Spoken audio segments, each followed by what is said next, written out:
Nouvel épisode de Rendez-vous en terre inconnue, ce mardi 14 juin à 21h sur France 2. Oli, du duo de rappeurs toulousains Big Flo et Oli, s'est envolé, en compagnie de Raphaël de Casabianca, pour Madagascar à la rencontre de le tribus semi-nomade des Vezo avec qui il a passé 15 jours. Mais l'artiste, que l'on sait très attaché à son frère, a-t-il eu l'occasion de contacter Big Flo lors de son aventure? Il répond dans les colonnes de Téléstar. Cela faisait des années que nous n'étions pas restés éloignés autant de temps.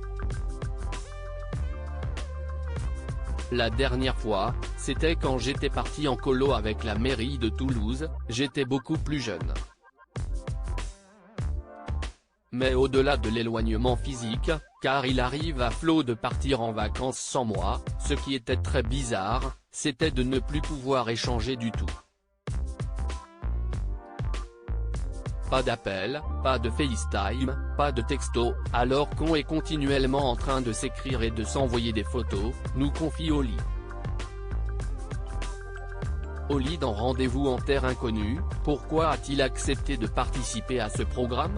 Après Vianney en Éthiopie et avant Jarry au Groenland, si est donc Oli qui est parti avec Raphaël de Casabianca découvrir une tribu de l'autre côté du monde. Mais pourquoi le rappeur toulousain a-t-il accepté cette aventure?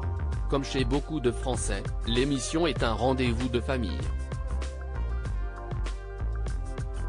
Chaque fois qu'elle était diffusée, il y avait tout un protocole. Ma mère, qui est passionnée de voyage, nous prévenait quelques jours avant et on savait qu'on allait peut-être manger devant la télé, ce qu'on ne faisait pas forcément d'habitude. Rendez-vous en terre inconnue nous a donc régalé pendant un certain nombre de soirées. Ça doit faire au moins 10 ans qu'on la regarde, nous explique celui qui a toutefois dû refuser une première invitation avant d'accepter ce rendez-vous en terre inconnue.